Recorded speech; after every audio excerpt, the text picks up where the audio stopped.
If you've ever looked at your bank account and thought to yourself that there is no way I can actually budget on what I make, then this video is for you. Today we're talking about 6 steps to actually budget on a low income. And I want to be clear right from the start.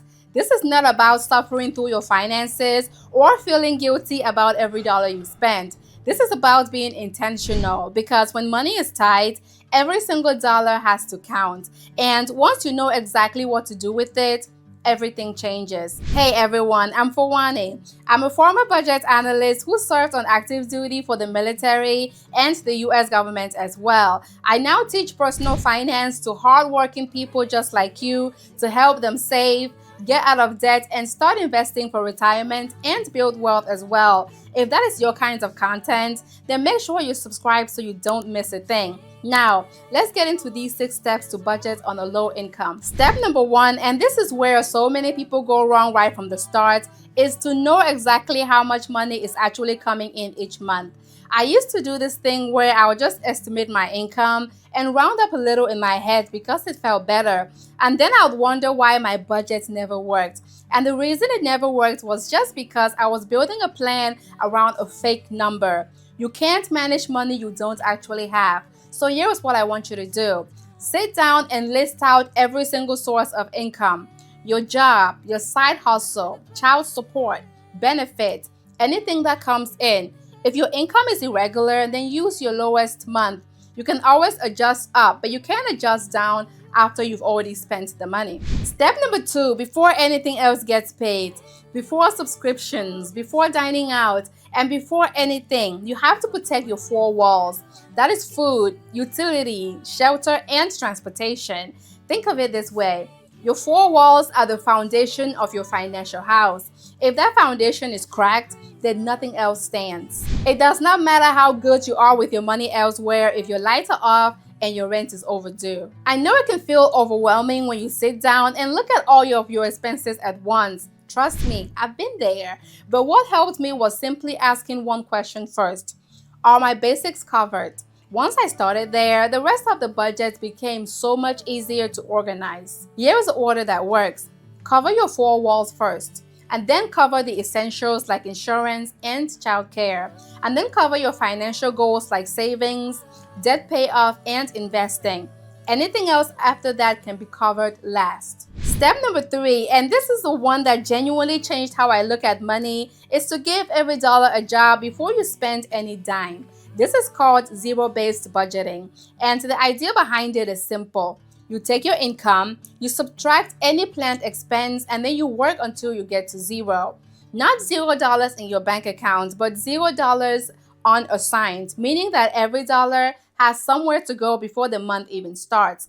So if you bring home $3,000 a month, then all $3,000 gets assigned to your needs, wants, savings, and debt until there's $0 left to spend. Now, I know what you might be thinking. So I'm supposed to spend every dollar I make? Not exactly. The goal is not to spend everything. The goal is to give every dollar a job before it disappears on its own, because money without a plan tends to slip away. But money that you assign on purpose is money you actually control, and that is a very different thing. And if you run the numbers and you realize that you're in the negative, that doesn't mean you failed. It just means that your money is telling you the truth. And honestly, that is exactly what you need. Because once you can see what is actually happening, you can stop guessing and start making a better plan. Real quick, if you're finding this helpful, then go ahead and hit that like button and subscribe as well so you don't ever miss any videos from me. I'm dropping practical money content every week, and I don't want you to miss what is coming next. Okay, let's get right back to it.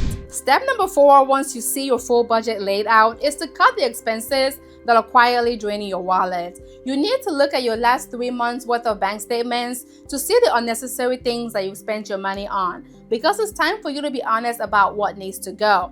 You need to be asking yourself one simple question moving forward before you buy anything.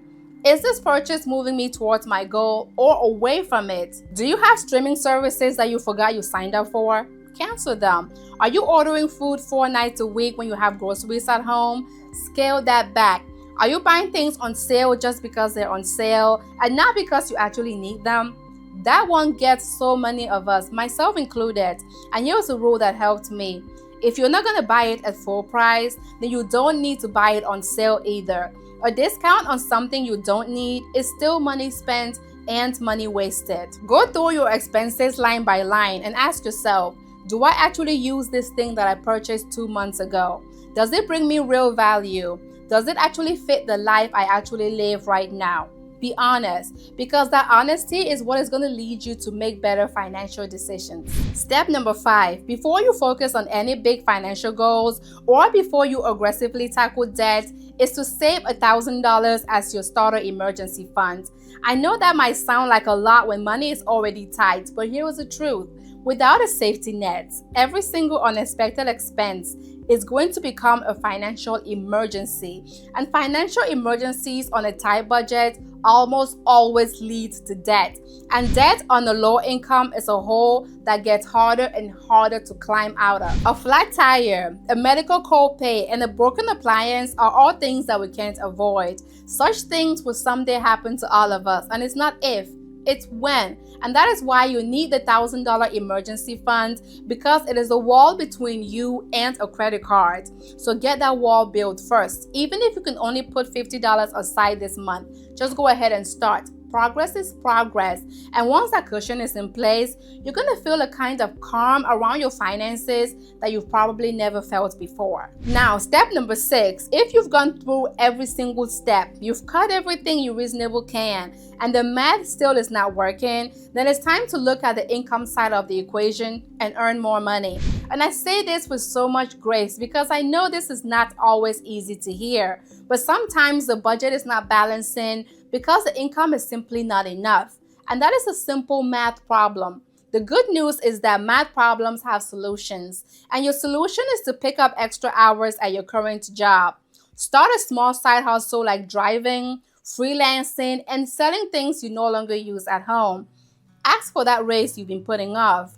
Look for a better paying opportunity. Sell that thing that is sitting in your house collecting dust, like old equipment, gadgets, or clothes that you never wear. One weekend of decluttering can add real money back into your budget.